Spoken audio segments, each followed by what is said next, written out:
Welcome to piece Galaxy.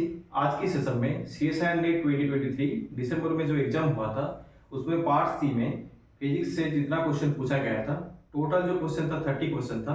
उसमें हम लोग इस सेशन में 20 क्वेश्चन डिस्कस करेंगे और बाकी जो 10 क्वेश्चन नेक्स्ट सेशन में हम लोग डिस्कस करेंगे। और ये जो क्वेश्चन का जो मार्क था, इस क्वेश्चन के लिए 5 मार्क्स था। तो देखते हैं कि उस क्वेश्चन का सॉल्यूशन क्या है। एक क्वेश्चन था मैकेनिक्स से जो जेनेटिक फंक्शन से पूछा गया था, और यहाँ पे देखिए कि एक फंक्शन गिवन था और जो बोला गया था एक्चुअली पी क्यू है। यहाँ पे एक्चुअली क्या है कि small P and small Q given था। तो जो प्रॉपर्टी होता है जेनेटिक फंक्शन का, ये है कि यहाँ पे स्मॉल पी था तो इसका जो कोऑर्डिनेट आएगा कि स्मॉल क्यू, एंड जो एक आएगा कि कैपिटल क्यू था तो इसलिए कैपिटल पी आएगा। जो फॉर्मूला होता है ये होता है। तो इसमें से जो रिजल्ट आ रहा है, ये रिजल्ट आ रहा है डिफरेंशिएट करने से साई को। और देखिए क्वेश्चन में गिवन था कि p जो था कैपिटल P का वैल्यू क्या था कि omega under 4 pi of T square. तो ये फॉर्मूला से आ रहा है, इसको पुट करने से जो एक रिजल्ट आ रहा है कि p equal to omega 2 pi t of cos 2 pi q। और इस जो स्मॉल p का वैल्यू है, तो ये इक्वेशन नंबर 1 पे पुट करने से स्मॉल q का वैल्यू आ रहा है। और जो देखिए इधर क्या है कि स्मॉल p का जो वैल्यू है omega under 2 pi, sorry omega T under 2 pi cos of 2 pi Q. तो omega T under 2 pi cos 5, एक क्यू नॉट था, एक क्यू टी का जो वैल्यू था क्यू नॉट, तो इसको क्यू नॉट भी लिख सकते हो। और ये भी है क्यू नॉट। तो क्या आ रहा है कि साइन आ रहा है और कॉस आ रहा है। पी जो है कि कॉस आ रहा है और क्यू जो है साइन आ रहा है। और ओमेगा टी अंडर 2 पाई और ये जो आ रहा है टी अंडर 2 पाई। तो इसमें देखिए कि जो ऑप्शन है एक्चुअली ऑप्शन ए करेक्ट है। नेक्स्ट देखिए कि एक quantum system is described is equal to minus of J sigma Z plus lambda T of sigma X. और जहां पे बोला गया था कि सिग्मा जो है पाउलीज मैट्रिसेस, सिग्मा इसका जो वैल्यू होता है कि 0 1 1 0, सिग्मा जेड का जो वैल्यू होता है 1 0 0 माइनस 1। और यहाँ पे बोला गया था probability of finding the system in the excited state at t is mass greater than of t in the leading order of lambda, क्या होगा। तो देखिए इसमें जो हैमिल्टनियन गिवन था, इसमें पावर स्क्वायर मैट्रिसेस पुट करने से जो आ रहा है कि एक है कि ये है अनपार्टेड हैमिल्टनियन और ये है पार्टेड हैमिल्टनियन। जो अनपार्टेड हैमिल्टनियन है इसमें कैलकुलेट करने से जो एनर्जी वैल्यू आ रहा है जे एंड माइनस जे। तो दैट मींस इसको ग्राउंड ले सकते हो और जो एनर्जी है एक्साइटेड स्टेट एनर्जी। तो ग्राउंड स्टेट वेव फंक्शन 1 0 आएगा, तो फिर जो एक्साइटेड वेव फंक्शन है दैट इज 0 1। तो फिर जो प्रोबेबिलिटी पूछा गया था, तो p of if equal to जो फार्मूला होता है 1 under a square of integration 0 to t e over i omega i f t prime, इसका ऐसा लिखना है। और जो है अनपार्टेड जो था ये तो a नॉट था, और जो पार्टेड पार्ट था ये था, तो इसको लगाने से तो मॉड ऑफ स्क्वायर का वैल्यू कैलकुलेट करना है। तो फिर ओमेगा इक्वल टू क्या लिख सकते हो कि e f minus ei under a cross. तो ये रिजल्ट आ रहा है। तो फिर पहले इसको कैलकुलेट कर लीजिए, एक्सप्रेशन वैल्यू जो है वो क्या आ रहा है कि लैम्डा। तो देन इसको थोड़ा सा सिंप्लीफाई करने से जो रिजल्ट आ रहा है वो है, देखिए कि lambda square under J square sine square of J T under A square, जो एक्चुअली देखिए कि इधर जो है ऑप्शन 2 में करेक्ट है।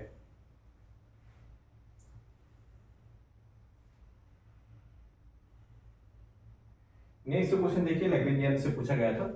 एक लैग्रेंजियन गिवन था और बोला गया था द कॉन्जर्वेट मोमेंटम कौन सा ऑप्शन करेक्ट है इसमें। तो बोला जा रहा है कि ये चार ऑप्शन में से कौन सा क्वांटिटी जो कॉन्जेप्ट होगा। तो कॉन्जेप्ट होगा मतलब कि कोई भी एक क्वांटिटी कॉन्जेप्ट है, that means actually dA under dt equal to 0 आएगा। दैट मींस ये जो ऑप्शन में गिवन था, ये एक एक करके आपको डिफरेंशिएट करके देखना था कि 0 किस में आ रहा है, और ये जो लैग्रेंजियन था इसको लगा के। तो कॉन्जेप्ट टेस्ट करने का जो तरीका होता है लैग्रेंजियन से, Lagrangian equation of motion calculate करना है।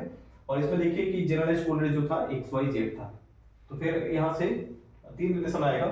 जनरलाइज्ड कोऑर्डिनेट x से लैग्रेंज इक्वेशन ऐसा लिखना है, तो फिर यहाँ से जो आ रहा है एक रिलेशन, और यहाँ पे x डबल डॉट आ रहा है जिसका वैल्यू -2 अल्फा आ रहा है। तो सिमिलरली जब जनरलाइज्ड कोऑर्डिनेट y लेंगे तो उसी केस में देखिए क्या आ रहा है कि m of z double dot equal to -6 alpha. और जो जनरलाइज्ड कोऑर्डिनेट z आ रहा है तो उसी केस में आ रहा है कि m y double dot equal to क्या है कि 10 अल्फा। तो ऐसे करके ऑप्शन टेस्ट करने से जो है कि सेकंड ऑप्शन में जो था m of 2x dot plus y dot plus z dot. तो इसको डिफरेंशिएट करने से क्या आएगा कि 2 of m x double dot plus y double dot plus z double dot, इसका वैल्यू 0 होना है, ठीक है। तो ये जो है कि टेस्ट करने से जो रिजल्ट यहाँ से आ रहा था तीन रिलेशन, इसमें कैलकुलेट करने से जो आ रहा है 0 आ रहा है। बाकी जो ऑप्शन है ये जो तीन बाकी जो ऑप्शन है A1 3 एंड 4, इसका डेरिवेटिव क्या होगा कि 0 नहीं आएगा, ठीक है। तो ए सिर्फ 0 आ रहा है, दैट मींस ये जो क्वांटिटी है कॉन्जप्ट है, तो इसलिए ऑप्शन जो है सेकंड जो है करेक्ट है। नेक्स्ट जो क्वेश्चन था स्कैटरिंग क्रॉस सेक्शन पूछा गया था। देखिए टोटल कटरिंग क्रॉस सेक्शन जो होता है कि 4 पाई अंडर के square of summation over of 2l plus 1 of sine square of delta l। और इसमें देखिए कि बोला गया था कि एस वेव के लिए और जो है कि पी वेव के लिए, एस मतलब l का वैल्यू 0 और P wave that means actually l का वैल्यू 1। तो ऐसे जो समेशन एक्सटेंड करेंगे तो क्या आएगा कि sine square of del naught and plus 3 sine square of del 1, okay. तो ये जो रिजल्ट आपको चाहिए कि sine square of delta naught and sine square of delta 1 का वैल्यू, तो ये कैलकुलेट करने के लिए दो कंडीशन गिवन था। और जो है एम्पलीट्यूड का जो फॉर्मूला होता है स्टैंडर्ड क्रॉस सेक्शन के केस में 1 under k of summation over of 12 plus 1 e over of i del l sin of delta l pl of cos theta. तो ऐसे करके थोड़ा इसको कैलकुलेट करने से जो रिजल्ट आ रहा है तो ऐसा फॉर्म बन रहा है, ठीक है। और देखिए कि दो कंडीशन गिवन था, एक था कि पाई अंडर 2 थीटा का वैल्यू, तो टाइम क्या हो रहा है कि एम्पलीट्यूड जो है ये रिजल्ट आ रहा है, तो इसको इस कंडीशन लगाने से जो रिजल्ट आ रहा है कि sine square of delta not ये क्या आ रहा है कि 13 अंडर 16। तो ऐसे करके सेकंड जो कंडीशन था पाई अंडर 3 थीटा का वैल्यू पुट करने से ये जो रिजल्ट आ रहा है इसमें पुट करने से जो रिजल्ट आएगा कि सिमिलर प्रोसीजर में आपको करना है कि sine square of delta 1 equal to half आ रहा है। तो देखिए कि ये दोनों कैलकुलेट करना था, ये दोनों कंडीशन से, ठीक है। तो sine square of del naught and sine square of del 1 का वैल्यू आ रहा है, तो इसको रखना है यहाँ पे कि sine square of del naught का वैल्यू आ रहा है 13 अंडर 16 और यहाँ पे 3 था एक, ठीक है। और साइन स्क्वायर ऑफ डेल्टा 1 का जो वैल्यू आ रहा है कि हाफ आ रहा है, दैट इज एक्चुअली 3 अंडर 2। तो इसको कैलकुलेट करने से जो रिजल्ट आ रहा है 37 पाई अंडर 4 के स्क्वायर। तो इसलिए इसका जो राइट ऑप्शन है ऑप्शन ए। नेक्स्ट देखिए Gauss factor of strain Gauss is defined ratio of the fractional change of the resistance. ऐसे करके बोला गया था, जीपीए से पूछा गया था क्वेश्चन क्या था कि the change in the resistance of the gauge will be the closest to, okay. तो जो होता है actually g equal to del r under r और डेल r अंडर l, और g का वैल्यू जो था कि 2 था, गॉस फैक्टर 2 बोला गया था इस पे। और देखिए r का वैल्यू जो था कि 100 ओम, ठीक है। और देखिए कि y का जो वैल्यू था कि 70 gn अंडर n स्क्वायर और p का वैल्यू जो था 0.2 gn अंडर n स्क्वायर, ये सारे गिवन था। तो जो है कि डेल r इक्वल टू क्या होता है, तो इसमें लिखेंगे तो क्या आएगा कि del r equal to g of del l under l of r। और ये जो वैल्यू है इसको आप यंग मॉडुलस से कन्वर्ट कर सकते हो। यंग मॉडुलस जो होता है कि f under a force under area under जो है कि स्ट्रेंथ जो है कि change of length under original length, तो इसमें जो आ रहा है force under a that means actually pressure, तो ऐसे रखना है। तो फिर यहाँ से डेल l अंडर l का वैल्यू जो है कि p अंडर y आ रहा है, ठीक है, जो है y जो है यंग मॉडुलस। तो ये जो डेल l अंडर l का वैल्यू p अंडर y रखना था बस, ठीक है। तो फिर ये सारे कुछ डाटा गिवन था, इसको कैलकुलेट करने से जो रिजल्ट आ रहा है 0.57 ओम। तो इसमें जो ऑप्शन देखिए कि एक ऑप्शन था 0.56 ओम, तो इसलिए इसका जो राइट ऑप्शन है ऑप्शन 4। नेक्स्ट देखिए the lattice constant of the PCC structure of sodium metal is 4.22 angstrom, that means small a का वैल्यू जो है 4.22 एंगस्ट्रॉम। और assuming the mass of the electron inside the metal to be the same as the free electron mass, the free electron forming energy is closest to क्या होगा इसमें। और BCC बोला गया था, दैट मींस जो नंबर ऑफ एटम है पार cell में वो 2 होता है, ठीक है। तो स्मॉल m क्या होगा, number of atom per unit volume, so that means 2 under a cube. तो a का वैल्यू गिवन था और ये एंगस्ट्रॉम में था, angstrom 1 angstrom equal to 10 to -10 ऐसे करके रखना है। तो a का स्मॉल का वैल्यू आ रहा है। और फॉर्मिंग एनर्जी का जो फार्मूला होता है h का square under 2m 3 pi square whole over 2 under 3। तो ये सारे रखने से जो आ रहा है रिजल्ट जूल यूनिट पे ये आ रहा है। और ऑप्शन में देखिए क्या था कि इलेक्ट्रॉन वोल्ट पूछा गया था, तो इसलिए इसको डिवाइड करना है एक इलेक्ट्रॉन की चार्ज जो होता है 1.6 × 10⁻19 से। तो इसलिए जो रिजल्ट आ रहा है 3.25 इलेक्ट्रॉन वोल्ट। तो एक्चुअली क्या था कि 3.25, तो देखिए इधर था 3.2 इलेक्ट्रॉन वोल्ट। तो इसलिए इसका जो राइट ऑप्शन है ऑप्शन ए। नेक्स्ट क्वेश्चन था ये पूछा गया तो देखिए कि the transition from the fast state to the ground state possible multiplets of the immediate electromagnetic radiation से पूछा गया था। तो जो है यहाँ पे देखिए कि 502 से 102 ट्रांजिशन हो रहा है और दोनों पे क्या है कि जो पैरिटी जो है सेम है, ठीक है। और चेंज ऑफ जो एल है या जे है वो क्या है 502 माइनस हाफ, तो दैट मींस एल का वैल्यू है जो है 2 आ रहा है और पैरिटी यहाँ पे नो चेंज हो रहा है, ठीक है। तो फॉर मैग्नेटिक जो मल्टीपोल होता है उसके जो पैरिटी का फॉर्मूला होता है -1 whole to the power of l+1। तो मैग्नेटिक क्या आएगा तो -1 whole to the power of यहाँ पे l का वैल्यू 2 है तो 3 आ जाएगा, ठीक है।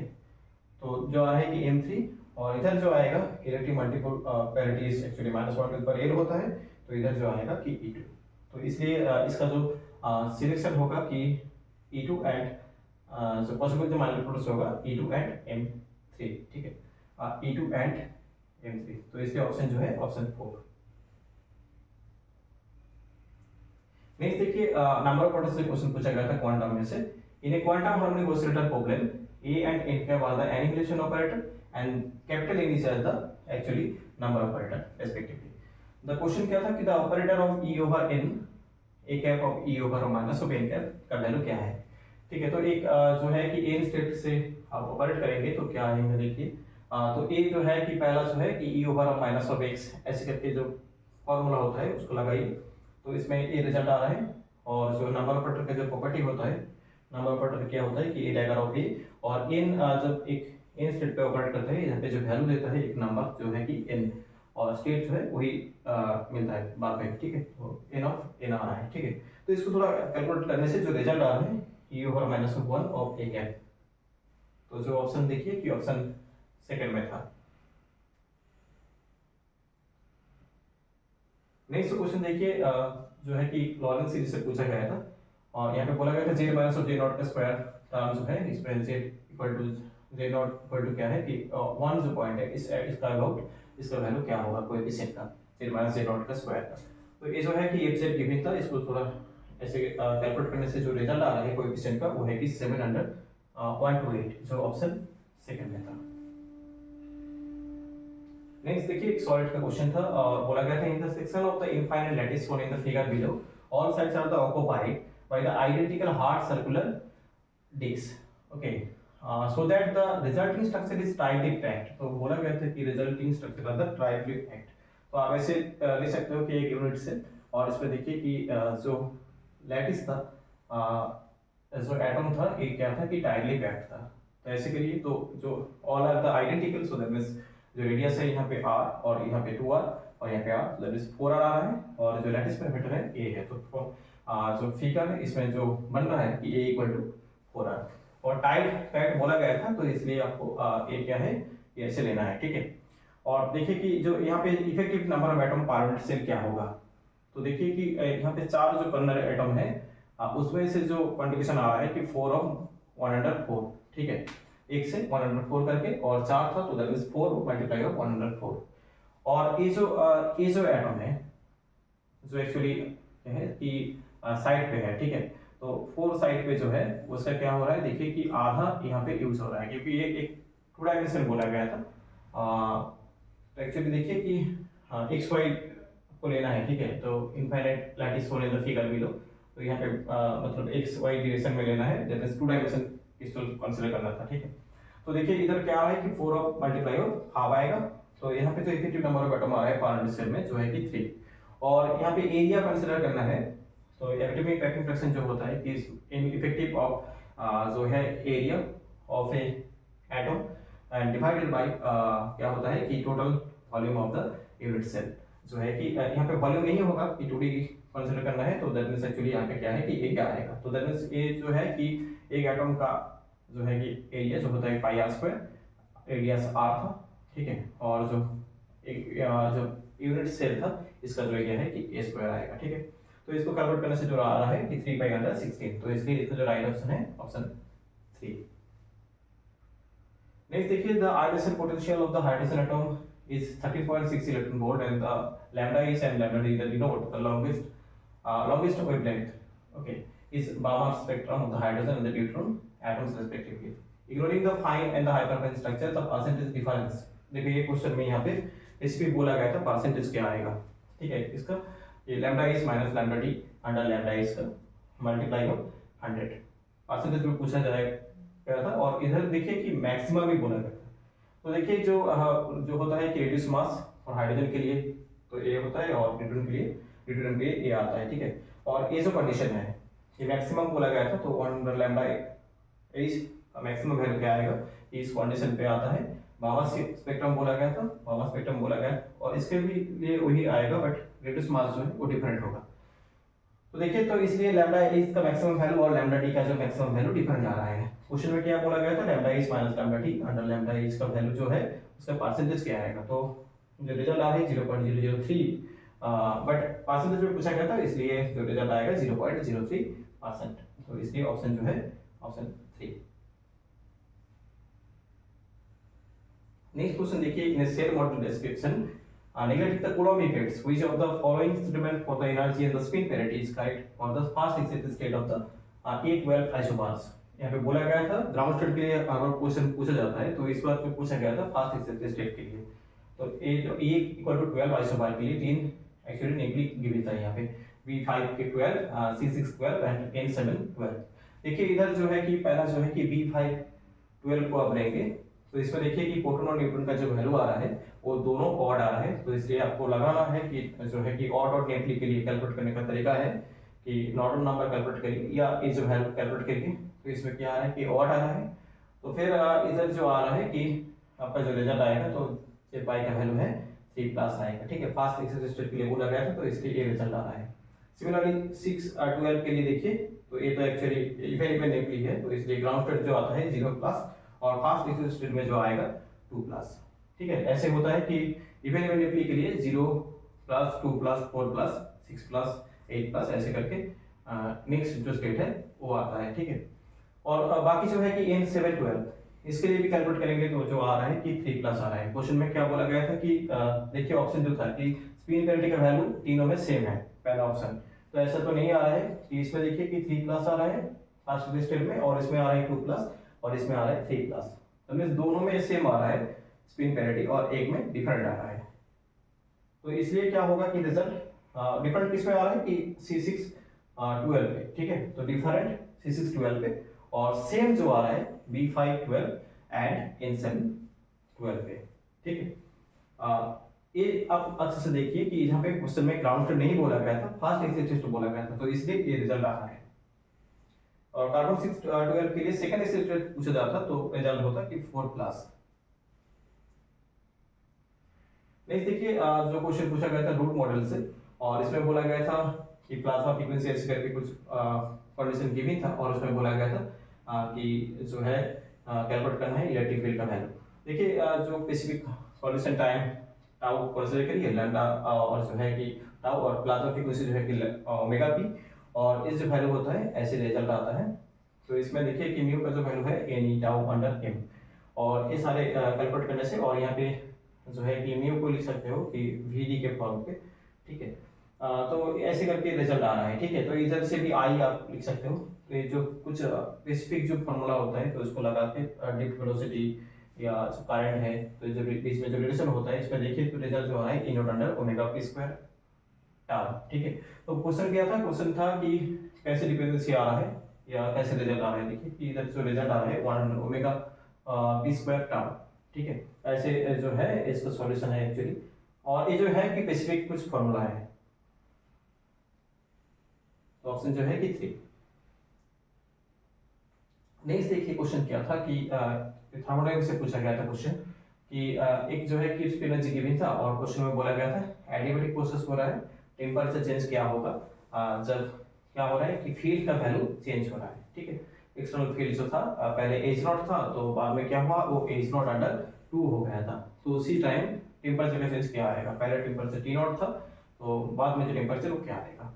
तो देखिए कि G गिवन था तो dg कैलकुलेट कर सकते हो और dg अंडर ये जो है कि dg आप ऐसे लिख सकते हो, ये रिलेशन आता है, ठीक है, एग्जैक्ट के फॉर्म में। और इसका वैल्यू तो क्या आएगा तो ये डिफरेंशिएट करने से इसका वैल्यू आ जाएगा और p को कांस्टेंट रखना है। तो देखिए यहाँ पे dg अंडर dt करिए तो ये रिजल्ट आ रहा है, तो इसमें तो s a बन रहा है, ठीक है। आपको g से s को कैलकुलेट करना था इस फार्मूला से, तो देन एडियाबेटिक प्रोसेस में क्या होता है कि हीट कांस्टेंट होता है, हीट कांस्टेंट हो रहा है तो दैट मींस एक्चुअली dq का वैल्यू जो है कि 0 और सेकंड लॉ से जो आता है dq equal to tds, so that means जो है कि ds equal to 0, that means actually entropy जो है कि कांस्टेंट होता है, तो that means s1 equal to s2, तो ये लगा दीजिए और h1 h2 डिफाइन करिए ऐसे, ठीक है। जो बन रहा है कि t2 का वैल्यू कैलकुलेट करना था, t2 इक्वल टू आ है h2 under h1 of t1, और इधर देखिए कि h2 का वैल्यू जो था कि h नॉट अंडर 2, t1 का जो वैल्यू था कि t नॉट पूछा गया था, t2 क्या होगा और h1 का वैल्यू h नॉट था, ठीक है।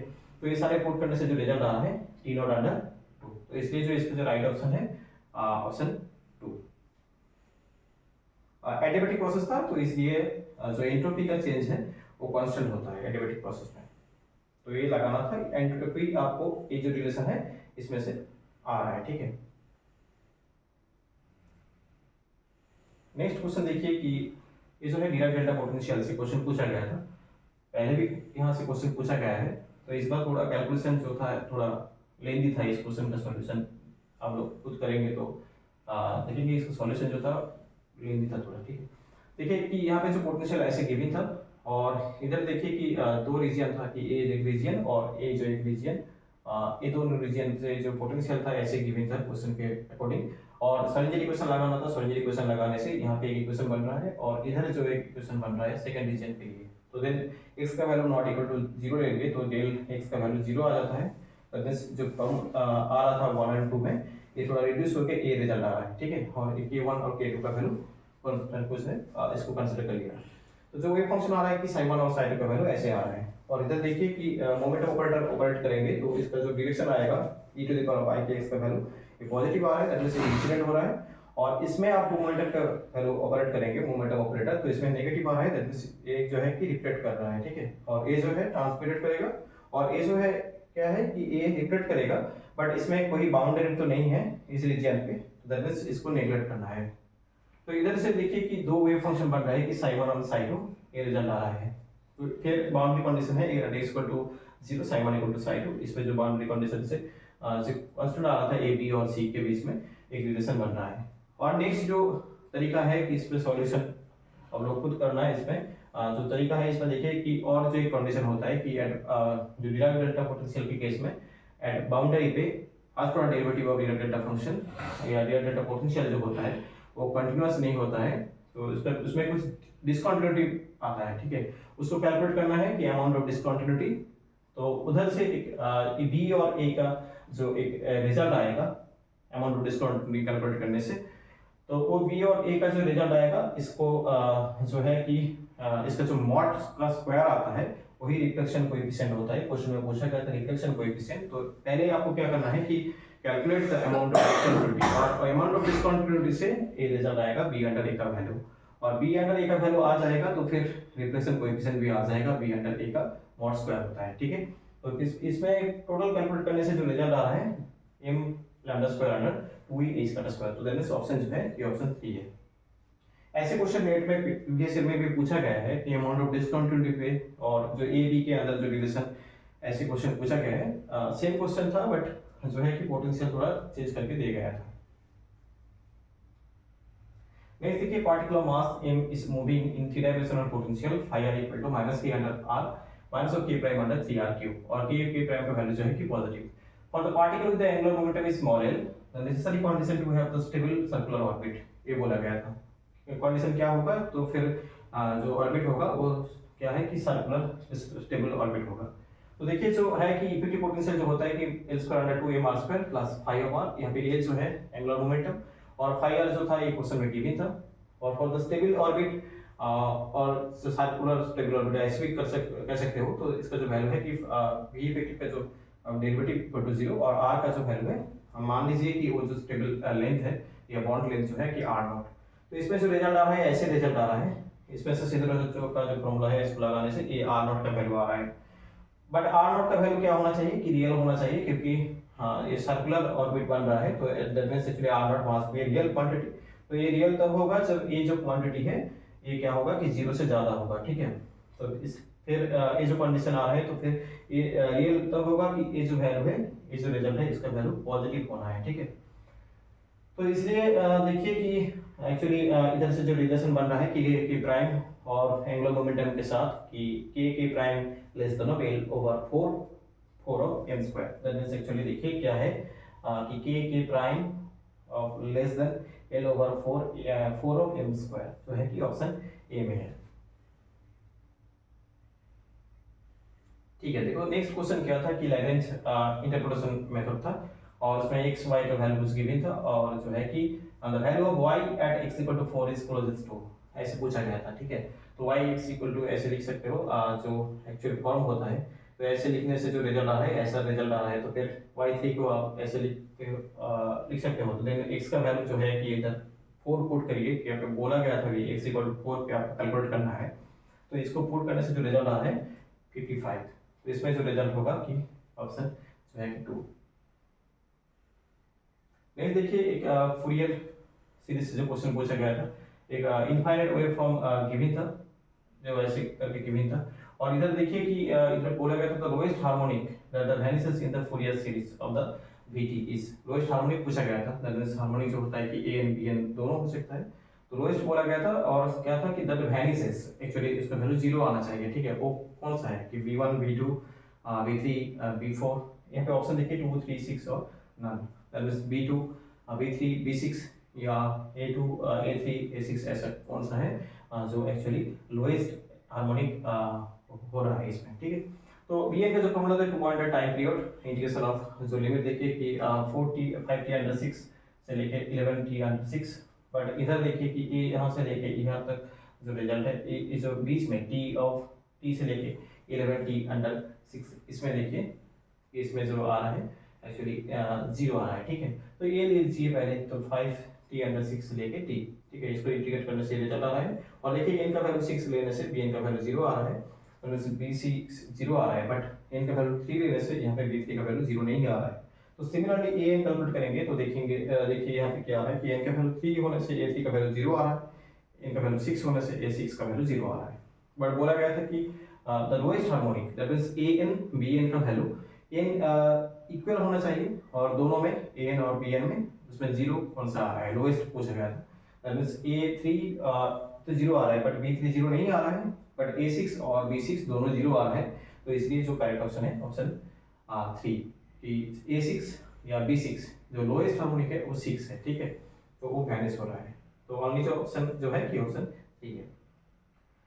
नेक्स्ट देखिए the solar major of the defects of the fractional wavelength shift of delta lambda under lambda, the spectral line is lambda equal to एक गिवन था और ऑर्डर भी गिवन था टू द पावर -5। ठीक है, दैट लैम्डा अंडर लैम्डा का value, और देखिए यहाँ पे बोला गया था assuming this shift is caused by the normal Zeeman effect, this is actually normal Zeeman effect, neglecting other physical effects, the estimate of the magnetic field within the observed sunspot is closest to, ये पूछा गया था Zeeman effect में से। ठीक है, तो देखिए Zeeman effect में जो फॉर्मूला होता है delta lambda equal to lambda square of EV under 4 pi MC। Okay, delta lambda का वैल्यू 10 टू द -5 गिवन था और लैम्डा का वैल्यू 630 नैनोमीटर गिवन था, तो और जो है कि डेल्टा लैम्डा अंडर लैम्डा इसका वैल्यू देखिए कि ये ऑर्डर में बोला गया था 10 टू द पावर -5, तो इसका वैल्यू यहाँ पे रखना है, और जो है कि b का वैल्यू जो आपको चाहिए, तो और ये जो टोटल वैल्यू आपको कैलकुलेट करने से आ रहा है, b का वैल्यू जो है कि 0.34 टेस्ला, तो दैट इज जो ऑप्शन है कि ऑप्शन 3 0.3 टेस्ला। ये टोटल क्वेश्चन था कि टोटल जो क्वेश्चन 30, तो उसमें हम लोग यहाँ पे 20 क्वेश्चन डिस्कस किया है, तो नेक्स्ट सेशन में बाकी जो 10 क्वेश्चन है उसका डिटेल सॉल्यूशन हम लोग करेंगे, और इसमें भी कोई आपको डाउट है तो आप लोग कमेंट कर सकते हो, अब इतना ही।